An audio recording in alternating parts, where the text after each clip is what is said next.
Now, here is a story on how the hit movie The Empire Strikes Back looks on radio. That's right, I said radio. The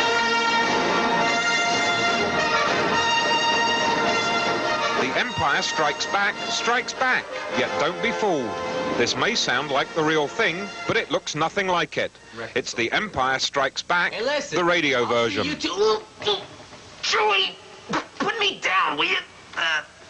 Look, if you two want to be alone, I could go. Put me down. National Public Radio brought together 3 of the stars of one of Hollywood's top-grossing films to recreate their roles for radio. Billy D. Williams is back as Lando Calrissian, Anthony Daniels is the inimitable CP3O, and Mark Hamill returns as Luke Skywalker. What different techniques are you using as an actor to do this for radio? Well, so much more of it has to be indicated. You know, if I put on a jacket in the movie, I put on a jacket. Here it's a little... Let me just get this jacket on. Yeah. Button up. It's taking stage with your voice, really. Filling it in. We talk to ourselves a lot more in the radio adaptation.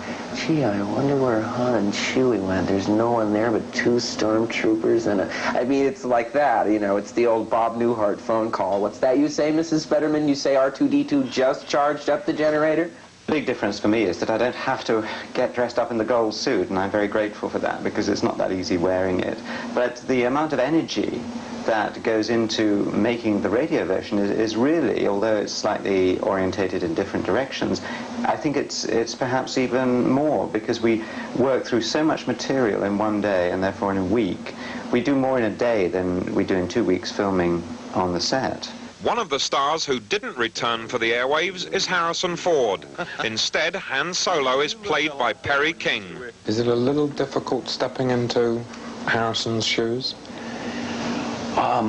He owns the role, and so in that sense, I'm not trying to step into his shoes. It would be hard if I didn't admire what he does in both the films so much. I think he's so good that most of the time, I only hope I can begin to touch the kind of wry, flat underplaying that he brings to the role.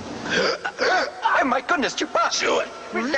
I think he's trying to tell us something about Captain Solo. The radio version will be ready to air in the spring of 1983, just in time for Return of the Jedi, the next installment in the Star Wars saga. Robin Leach, Entertainment Tonight.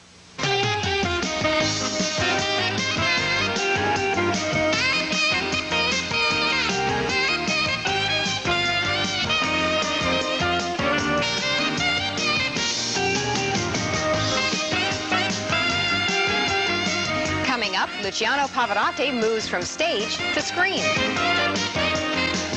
And Leonard Maltin reviews The Move and the movie.